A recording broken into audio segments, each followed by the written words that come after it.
Bonjour à tous, j'espère que vous allez bien. Ça fait un petit bout de temps que je vous disais que j'avais envie de vous partager le contenu de ce livre qui est magnifique. Je l'ai reçu pour Noël et c'est vraiment une pépite.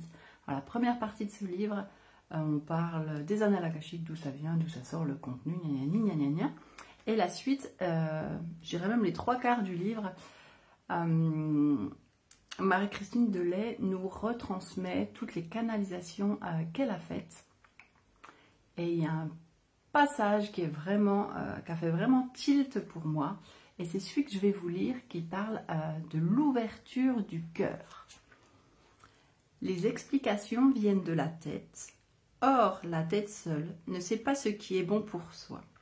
Son référentiel est le passé, les croyances, les pensées, les normes sociales, les conventions, la peur de revivre une expérience mal vécue. En aucun cas, elle ne se base sur le présent et le ressenti corporel, la résonance intérieure, la confiance. La tête cherche à nous mettre en permanence dans une sécurité intérieure, dans du connu et de l'archi-connu, notre zone de confort. Elle ne nous incite pas à explorer de nouveaux territoires, à tenter de nouvelles expériences, à sortir des sentiers battus et du statu quo. Elle cherche à nous protéger. Or, en nous protégeant, elle nous enferme, nous limite, nous restreint, elle nous empêche d'aller voir qui nous sommes vraiment. Des êtres au potentiel créateur, naturellement pleins de ressources. La tête est utile et nécessaire, pour autant qu'elle soit au service du cœur. L'ouverture du cœur se vit, s'expérimente. Il s'agit d'être et non de faire. Le registre du cœur est de ressentir et non d'agir dans le faire. Accueillir ce qui est, être dans le moment présent.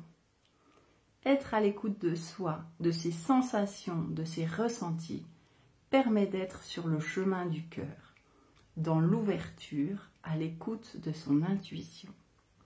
L'intuition passe par les sens et les sens passent par le corps et non par la tête. Il faut revenir au corps, se plonger dans l'expérience du ressenti corporel, baromètre intérieur, véritable indicateur de ce qui est bon pour soi ou pas. En effet, le corps parle des tensions de l'âme ou, au contraire, de son état de bien-être. Le corps est le reflet de l'âme. Un corps détendu, léger, est un cœur léger, et donc une âme apaisée.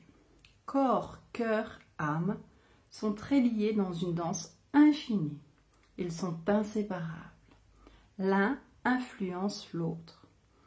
Agir sur l'un agit sur l'autre. Ignorer l'un revient à ignorer l'autre, voire les deux autres. Ils sont intimement liés. La santé de l'âme passe par la santé du cœur et du corps. Et indirectement, ou plus exactement très directement, de l'esprit, puisque celui-ci influence l'état du corps. Lorsque l'on ne se sent pas bien, c'est que notre connexion à l'âme et au cœur a été perdue.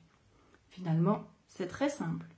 Pour être bien et heureux, il faut que notre esprit soit aligné avec notre âme, avec les désirs de l'âme qui s'expriment par l'intuition du cœur et se transmettent sous la forme d'un corps détendu et d'un esprit clair et léger. Si les désirs de l'âme ne sont pas exprimés par le cœur, ressentis par le corps et manifestés par l'esprit, alors l'âme, le corps et l'esprit sont en souffrance. Tout est une question d'alignement entre les quatre. Merci.